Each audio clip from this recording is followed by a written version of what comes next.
Look at this video. What is happening to Chinese aunties?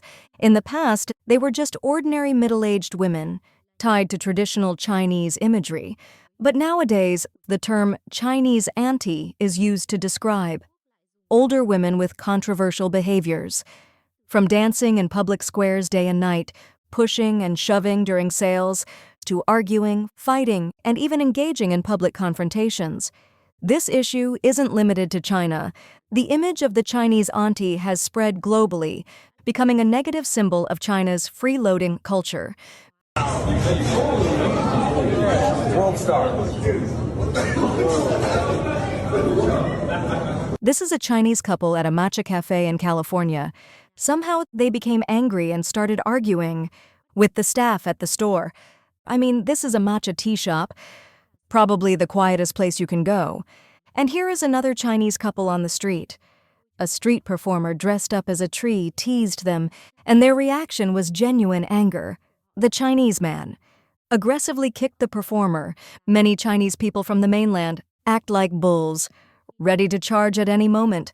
Much of this behavior stems from the pressure they've built up throughout their lives. But another key factor is the distinct character and behavior patterns of modern Chinese people. Pay close attention to this video. All the cars are lining up in an orderly fashion to get fuel.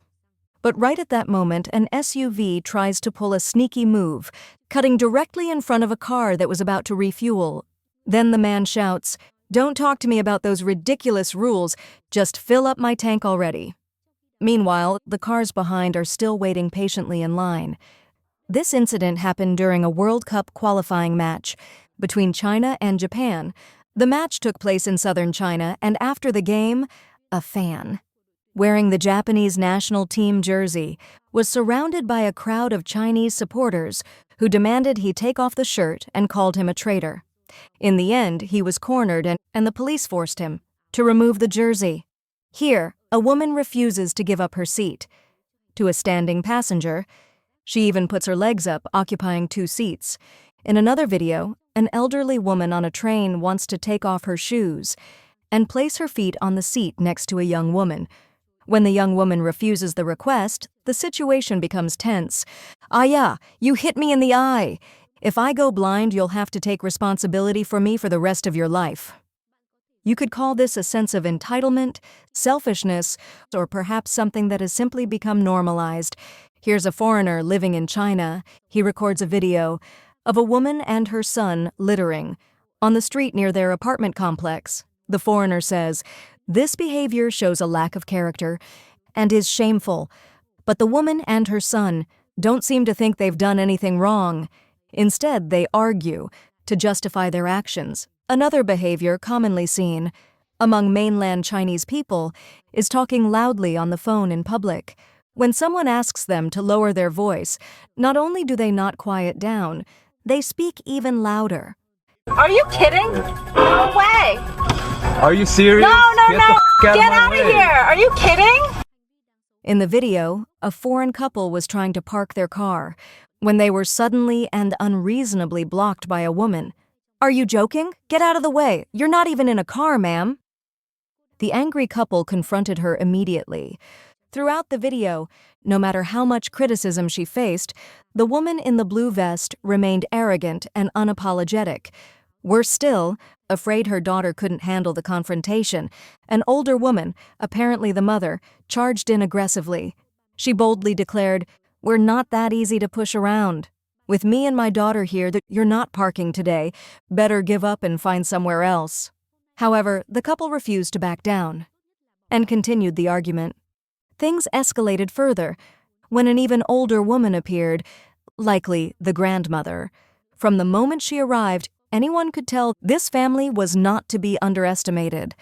And sure enough, the 2 elderly women confirmed every suspicion. Feeling overwhelmed and outnumbered, the couple eventually called the police and posted their frustrating experience online. Elsewhere, a man sat in the middle of a train aisle, blocking the way for the food trolley. He claimed his leg hurt, but in reality, he only had a standing ticket and was supposed to stand for the entire journey. And take a look at this ornamental mandarin tree. There are no fruits left. Why? Because a group of Chinese aunties picked them all clean, even though they were decorative and not edible. This selfish behavior reveals a clear mentality. If it's free, it's mine, and no one else's. They believe freebies are exclusively for them, and they'll take everything they can. This lack of awareness doesn't only appear domestically, it follows them abroad too. For example, in Japan, especially during cherry blossom season, they often shake the trees violently to make petals fall, just to get a romantic blossom shower effect for photos. Some even climb the trees, damaging the scenery for the sake of one picture. You might be watching this video and thinking, well, it's not just the Chinese who behave this way.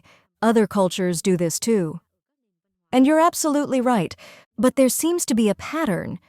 Where the majority of such behavior comes from Chinese tourists, based on many of your comments, a lot of you have encountered similar situations. This makes me think, they do these things unconsciously, as if it's been hardwired into their mindset from a young age. These are habits they've grown up with or were taught early on. And when you live in a society where everyone around you behaves like this, it slowly becomes the culture. You might be wondering, why so many people are sleeping on display sofas and beds at IKEA? As I mentioned earlier, many of these behaviors have become normalized. Not just at IKEA. In fact, many Chinese people use shopping malls as a place to escape the summer heat. In the West, if it's too hot, you might go to the mall to shop and cool down. That's normal. But in China, some people lie directly on the supermarket floor. Sometimes they even rest their feet on the cold drink display shelves, leaving condensation and foot sweat next to the chilled bottles. Others lie flat in the supermarket aisles. So how are other people supposed to shop? Well, that doesn't seem to matter to them. You'll also see people sitting all over the stairs inside shopping malls, just to avoid the heat. Of course, not everyone has air conditioning at home, but I believe most Chinese households today can afford to install AC. However, to save on electricity bills, many choose to go to the mall to enjoy the free air conditioning, and this isn't just the behavior of one or two individuals. It's become a group activity, a shared practice among many. It's honestly unbearable to watch. Even through the screen, the actions of this Chinese auntie make your skin crawl. This video captures an incident that took place in a supermarket in Japan where a Chinese woman deliberately cut in line at the checkout. However, she was met with strong opposition from a young Japanese man, and her reaction afterward quickly turned her into a global target of criticism. She screamed, "Why are you stealing from me? Why are you grabbing me? Why are you dragging me down? Why did you make me fall, huh? If you've got guts, call the police. Don't you just like hitting people? What line did I cut, huh? You just hit anyone you want, you little brat?" In the video, it's clear that the woman completely believed. The young man was also Chinese, so she scolded him loudly in Mandarin, even waving her arms and acting overly agitated. But the Japanese man, confused by her theatrical outburst, didn't understand a word. He calmly recorded the entire incident and uploaded it online. The video sparked outrage among Japanese netizens and caused deep embarrassment for the Chinese diaspora living in Japan. 바지를 벗은 채 길에 쪼그리고 앉은 아이의 어머니로 추정되는 Recently, numerous South Korean media outlets reported an incident where a child was seen squatting in the street with their pants down, while a woman, believed to be the child's mother, stood nearby and made no effort to intervene. The photo was reportedly taken the night before in the busy Yeongdong area of Jeju City, South Korea. And this was not an isolated incident. There were multiple eyewitnesses who confirmed what they saw. In the video posted online, the child is seen standing up after relieving themselves, and the woman is heard speaking to the child in Chinese. The person who uploaded the video claimed to have witnessed the incident firsthand. They said they couldn't understand Chinese, so they tried to step in using English, but were completely ignored. Such behavior, defecating in public, something almost unimaginable in South Korean society, has sparked a massive wave of online criticism. This act has deeply shocked Korean netizens and further worsened the public image of Chinese tourists in South Korea. Video 10. Let me tell you about a shocking incident involving Virgin Cruise, a luxury international cruise line. The company invested over $1 billion to design a cruise ship specifically tailored for Chinese passengers, with architecture inspired by Eastern culture and all signage entirely in Chinese. However, just a few months after its launch, Virgin Cruise suddenly pulled out of the Chinese market, leaving behind a trail of unanswered questions. The main reason? The shocking behavior of a group of Chinese aunties on board. What started as small inconveniences quickly escalated into chaos, turning what was supposed to be a dream vacation into a complete nightmare for many passengers. And this wasn't an isolated case. Imagine boarding a luxury cruise ship, expecting bright sunshine, blue seas, and lavish buffet meals. Instead, you're thrown into a scene straight out of a zombie apocalypse, with pushing, hoarding, and shouting happening all around. That was the grim reality aboard this luxury cruise, where a group of middle-aged Chinese women became the center of the chaos. It all began with the breakfast battle. The buffet was scheduled to open at 7 a.m., but by 6 a.m., a group of aunties had already gathered outside, visibly excited. Not only did they wait, they banged on the restaurant doors, yelled loudly, and complained, "Why isn't it open yet?"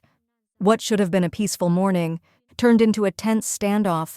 As soon as the doors opened, the crowd rushed in, pushing through the narrow aisles, crushing up against one another. Barriers were trampled, and overwhelmed restaurant staff could only plead, "Please line up for safety." But to no avail. These women didn't take food based on need. They treated the buffet like a treasure hunt.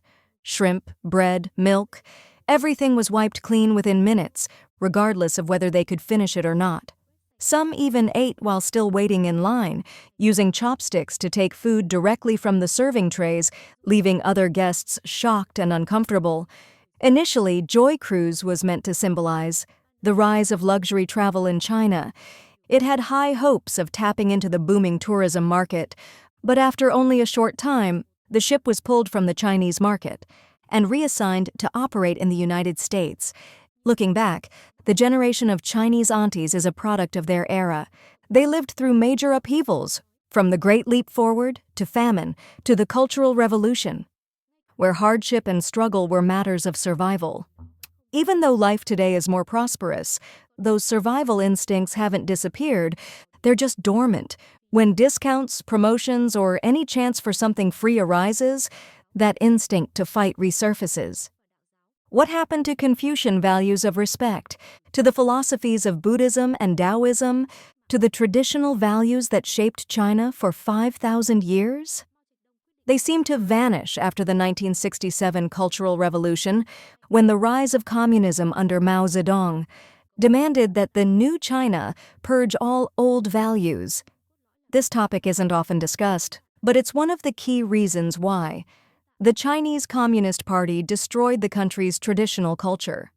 One of the core reasons is this: when you have traditions, when you celebrate holidays like Christmas, Thanksgiving, or local festivals, you maintain a connection with your ancestors.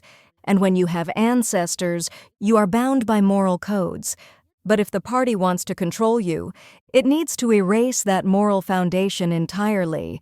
Now, the only thing Chinese people are taught to worship is money, fierce competition, and selfish individualism.